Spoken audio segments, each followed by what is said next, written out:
up for Corey Kimball. Corey Kimball, everybody.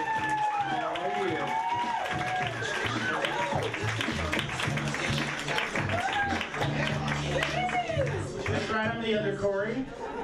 Very nice to have you all here tonight. Yeah, Corey! Probably noticed I'm kind of a big guy. Yeah. But I recently lost 20 pounds.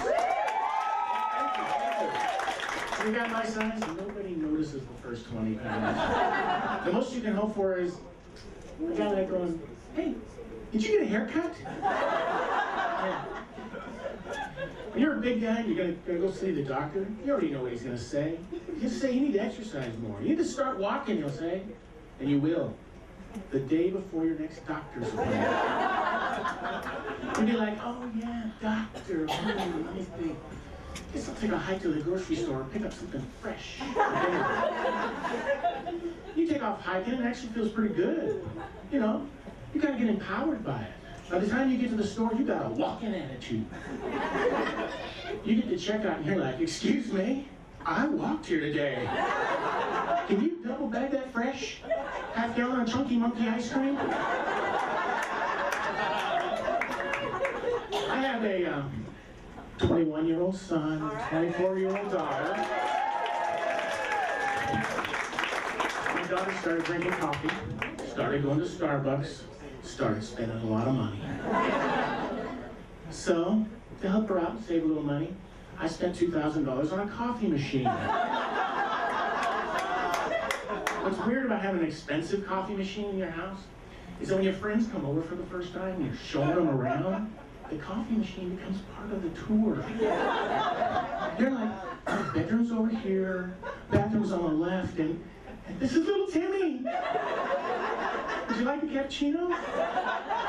Hey, go over to the window and look out. And they're like, when they fire this baby off, all the lights in the neighborhood go dim. I'm a married man. Yeah. What's hard about it? No, it's cool. What's hard about being married? Your sexual schedules don't always match up. She may like it in the evening, you may like it in the morning, you know? Sometimes she comes home from work and she's like, honey, this big glass of wine's got me in the mood. What? It's almost 6 o'clock. Hannity and Combs is coming on. You know I can't perform when Sean Hannity's talking. Good evening, ladies and gentlemen. My name is Alan Combs. Tonight, Sean Hannity will not be talking for the first 3 minutes of the show so that Corey Kimball and his slightly inebriated wife can have sex. You know, I don't know how it happened or when it happened, but somehow I have become this candy-ass pushover dad.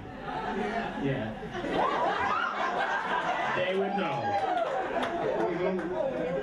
What bugs me about being a candy-ass dad is that your kids have no fear of you. They don't fear anything you say. They will tell you anything. And they don't care what your response is. So like my son wrecked our family car. Yeah. So when I confronted him about it, I was like, what? You wrecked the car? What were you doing? And he was like, getting a little lovin'. Well, I laid down the law. I was like, okay, mister, well, I know you've got a date tonight, and you're going nowhere till Daddy rents you a car.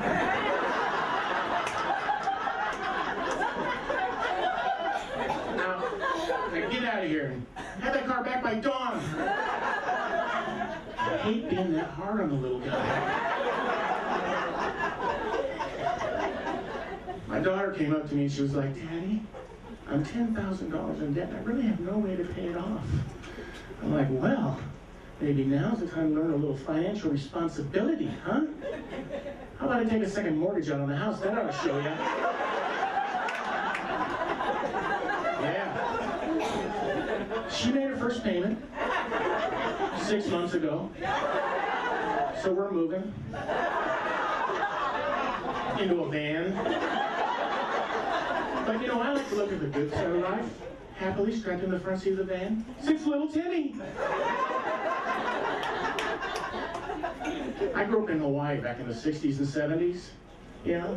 And when you grew up in Hawaii, I mean, some of your favorite things you've got to be surfing. I was into sailboat racing, smoking marijuana. You know? Any marijuana fans out there?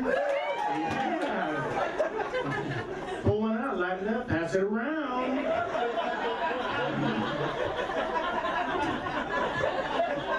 What is it about marijuana that makes it so communal? I mean, you can light up a joint, a stranger will walk up and be like, dude, can I have a hit off that joint? Thank goodness it's not that way for everything, you know? Like sushi. So you're at a sushi restaurant, and a stranger walks up and he's like, dude, can I have a hit off that hand roll? And then he's like, hey, have you ever smoked salmon out of an apple? Wow. Because, you know, I was going to say, if you got that joke, you're a stoner.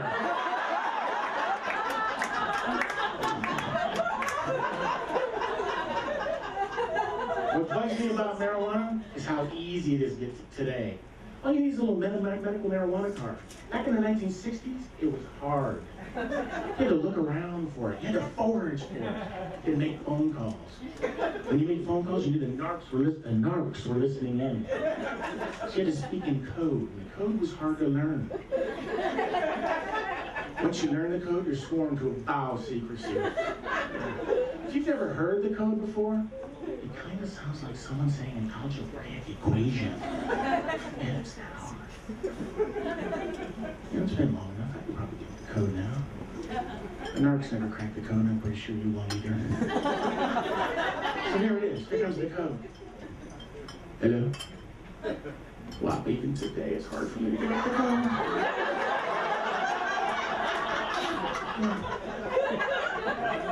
Okay, here we go. Ready? Hello?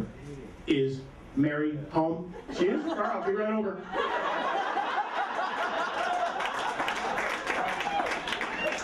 See what I mean? There's no crack in that code. Ladies, gentlemen, stoners, my name's Corey Kimball. Thank you!